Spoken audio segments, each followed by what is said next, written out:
Ngayon nga po pala ay samahan niyo ako sa pagluluto ng pinasarap at pinadali na atay ng baboy at laman, taba ng baboy na sinampalukan ng sariwang dahon ng sampalok. Ito ay napakadali pong proseso ng pagluluto nito.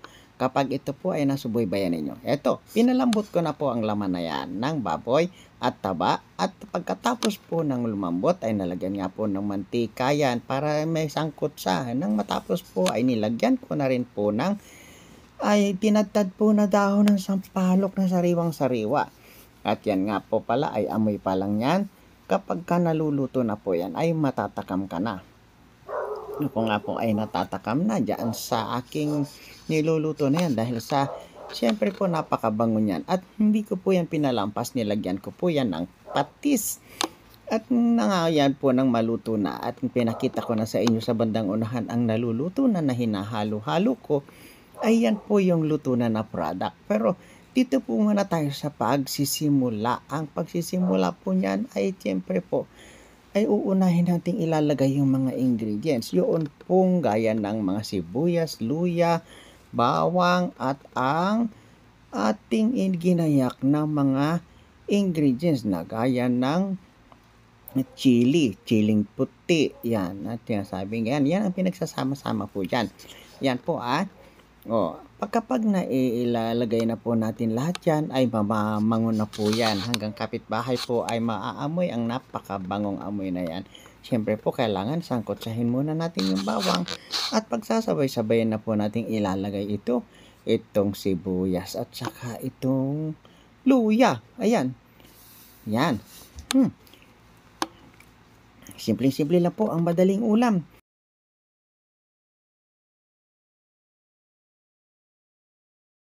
At dahil yung pong paggagayak nito sa pagluluto ay napaka-express naman po nito. Kung kayo ay maghihiwa ng gaya ng sibuyas, gaya ng bawang, ay inyo pang dudurugin, ay ingat lang po kayo sa inyong mga paghiwa-hiwa kasi kapag pino po yung bawang ay napakasarap naman po talaga nun. At ito po, makikita nyo kung paano paghiwa-hiwa ng taba, laman ng baboy. Pero ito ay alam ko namang madali lang ninyong gawin kasi pag ito naman po ay malaya naman tayo kung gaano kalaki at gaano kalit ang hiwa. At yung atay po ng baboy ay ganun din naman po. Depende po yan sa inyong mga hiwa ng atay. Ang atay po kapag hinihiwa ay maingat lang kayo kasi malambot at gagalaw-galaw. Kapag kayo ay nalingat, baka ang inyong daliri ang mahiwa. Ayan po, yung hinihiwa ko na yan yung laman ng baboy. At ayun nga po, ibinukod ko po yung pinakataba. Maya-maya po, siya naman ang aking hihiwain.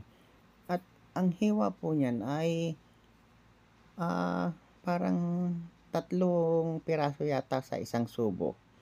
Ayan, ganun. 3 piraso sa isang subo ay kapag may kasamang sabaw na ramdam mo ang tamis ng taba ng baboy na halos sapat na sapat yung alas ng patis, ay napakasarap na. Masarap po yun talaga. Dahil yun po ay talaga namang tignan mo naman kapag kasi nangkot sa at nagmanti-mantika, aba ay ulam na yun pa lang. Pero dahil nga po ako ay napakahilig sa sabaw, mahilig po ako sa sabaw, kaya ang aking mga niluluto halos sa pang-araw-araw na aking ginagawa ay sabaw po talaga palagi ang meron. At kasi po dahil nga ako ay pinagpapawisan sa aking hanap buhay, ang aking pong gawain na sa araw-araw na trabaho ay palaging pawis, kaya ayan po ang aking hilig, ang magluto ng may sabaw na ulam. Ayan, patapos na nga po pala, kadadaldal ko ang paghihiwa ko na ito. Pero naman po, yan pong paghihiwa ko na yan ay halos kompleto na po yung aking nahiwa. Meron na pong mga cut yan, natural po. Yung haba po ng ating kwentuhan ay hindi naman po ganun kahaba ang paghihiwa. Ayan, patapos na po yan. Eto, mag-start na po tayo dito sa ating atay naman ang hihiwain. yung mga simpleng paghiwa po ng atay ay hindi rin naman po dapat na magkampante kayo kasi ang atay po ng baboy kapag hiniwa mo ay gumagalaw-galaw at alam mo po ay marang mayroong hangin. Pero yan po ay napakadali namang hiwain.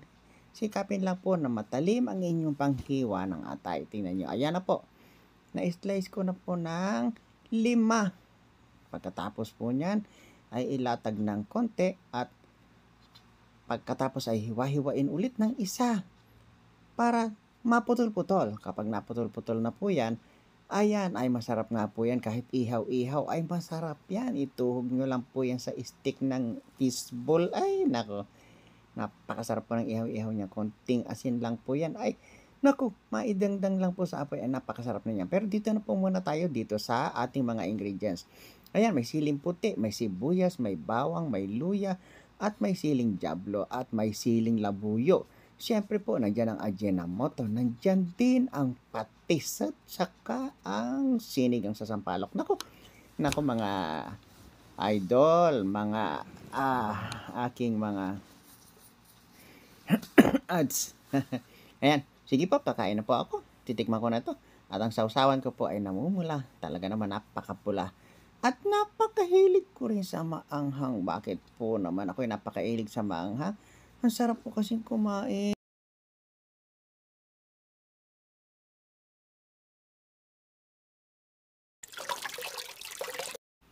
Ayan nga po, napakasarap ng aking kain at magpapaalam na rin po ako sa inyo dahil sa kaya naman po ay aking pasasalamatan sa inyong panonood. Ang inyong pong panonood ay isang malaki pong tulong sa akin sa Kagwang Wakiwak Official, Wakiwak TV Official at si Franz Mix Vlog. Sa inyo pong panonood at sa inyong pagsubaybay ay salamat po ng napakarami. Melinda Rayo, shout out. At si Dita Mix Vlog, Ma'am Erlinda Official Vlog, ay suportahan po natin ang ating mga sponsor na mababait na nariyan lang po sila kahit anong oras, anong pagkakataon at sa habang buhay na nga po yata silang tumutulong.